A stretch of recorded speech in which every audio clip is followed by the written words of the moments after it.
How's it going out there, YouTube? I thought I'd shoot a quick one here real quick. I was heading out the door and, I'm wearing my parka because I was about ready to go outside. I thought I'd shoot this one real quick. Wanted to share something with you. I do like repairing portable electronics, things like, boom boxes and other things of that nature. And this lady handed me over this little boom box and said, see what you can do with it. Because she wanted something to listen to her tapes on. So, and I just learned I can do this with my phone, which is to flip it while it's recording. So I'll show you what I got here. So as you can see, this is a Sharp. And right up here in the top corner, you can see the model number QT50. And this was one of those trendy little boom boxes that you could get maybe for about $50 back in the day. It's supposed to have a strap, which is long gone. Hooks up on the corners there. There's the other one. And that's how you would carry it. And I would assume that a young lady would carry this around much the same way as a purse so she could listen to her tunes. I don't see a guy carrying this one around because this used to be pink. Well, this thing was really, really cruddy.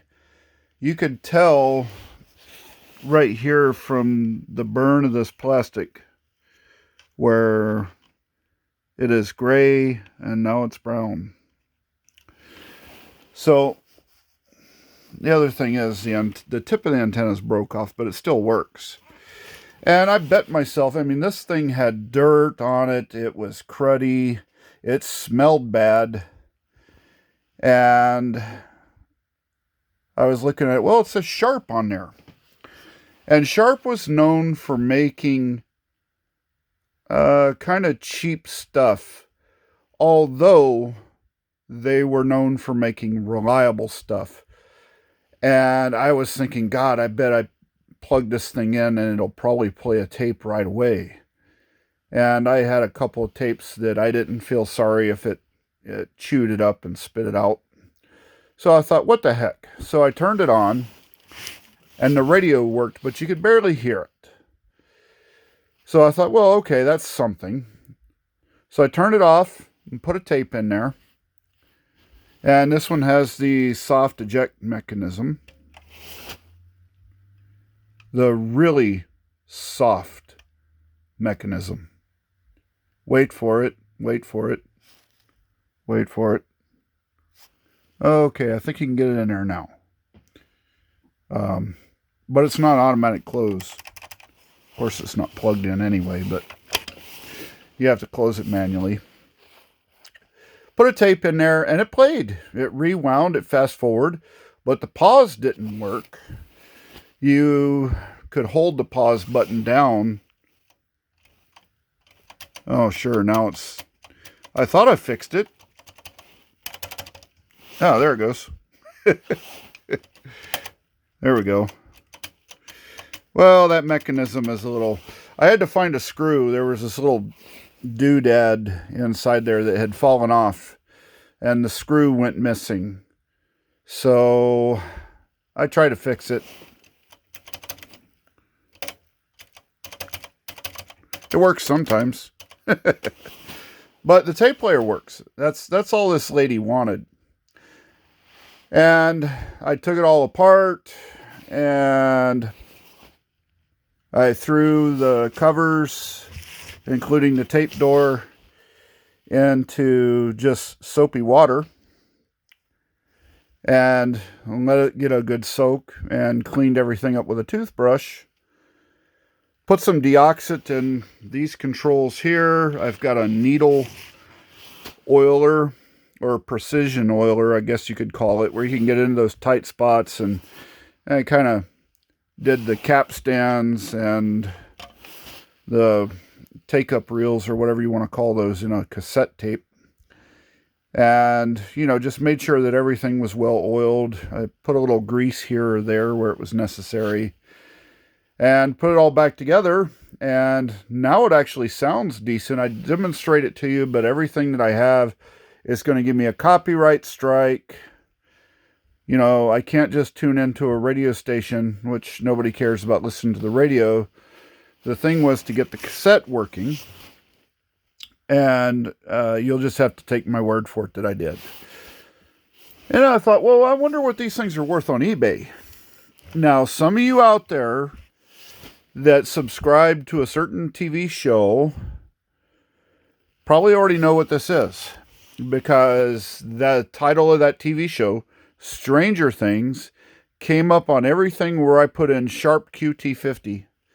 And they did make these in different colors. They made them in a turquoise and a violet, a white, a silver, and then this one used to be pink. Now it's kind of a mango peach color. Honestly, it doesn't look too bad. It's not my taste. Here's what the back of it looks like, in case anybody's wondering. Genuine, made in Japan. They definitely don't make things in Japan anymore. The other thing that happened is the plug for the batteries broke off. So I would have to find a part if she ever wanted to run it off of batteries. And then the cord that it comes with is this really, really flexible. I don't know. I know I can't transmit like a sense of touch through the screen, but look how tight I can bend this. And then it's not kinked like a wire would be, you know, a regular wire. So I think they did that way so it would stuff in this tiny little battery compartment. It takes 6 C cells, and it works just fine.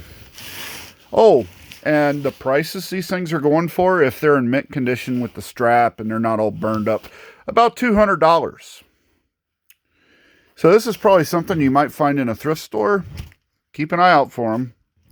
Or you may even find it on a garbage pile out in a barn. Heck, I don't know. But they're going for at least $100 for parts, because I guess they used one of these in Stranger Things. I don't know. I don't watch the show. I might have to pick that up and see what's going on.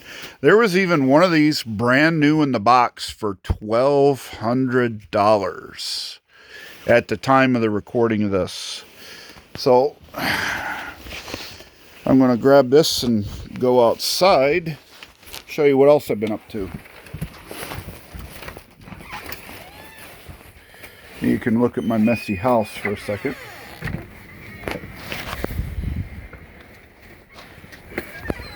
So there's another smash from the 80s right there, the old tracker. I'm going to paint my house this year, I think.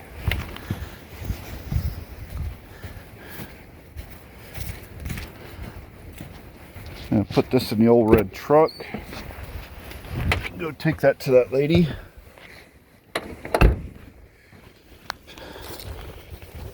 So this tracker is the LSI package. And it's pretty complete. It doesn't have a lot of rust. It's got some issues. Somebody didn't know how to do body work, and all this stuff was cracking off. Kind of looked like that right there. The cover is cracked and it leaks. I do not like these hard tops. I want to go back to a soft top, what it's supposed to have on it. Front doesn't look bad. Needs a bumper, because a lady hit me in a parking lot. Needs a dashboard. I've got one. Got a really nice JVC stereo in there.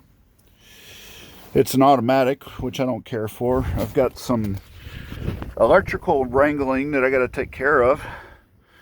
But to make the JVC work, I had to splice in a new wiring harness. But here's what I've been working on lately. So you can kind of see there's a thin spot there. And this actually had the foam showing, and it was all the way up to here. And I've just been using embroidery floss, black and gray. And I'm not much of a seamstress, but you can tell where I kind of goofed up the pattern a little bit here and there. But I've been stitching or embroidering past the actual hole. The hole was about like this, right here. And you can see a little bit of a line here and going all the way over here. And actually you can see where the embroidery yarn, or whatever you call that, floss I think, comes out way over here. And that's because there was one or two little black lines that I had to cover up. I got one more pass to do to get that. But at least where the thread was together, I copied that pretty darn good.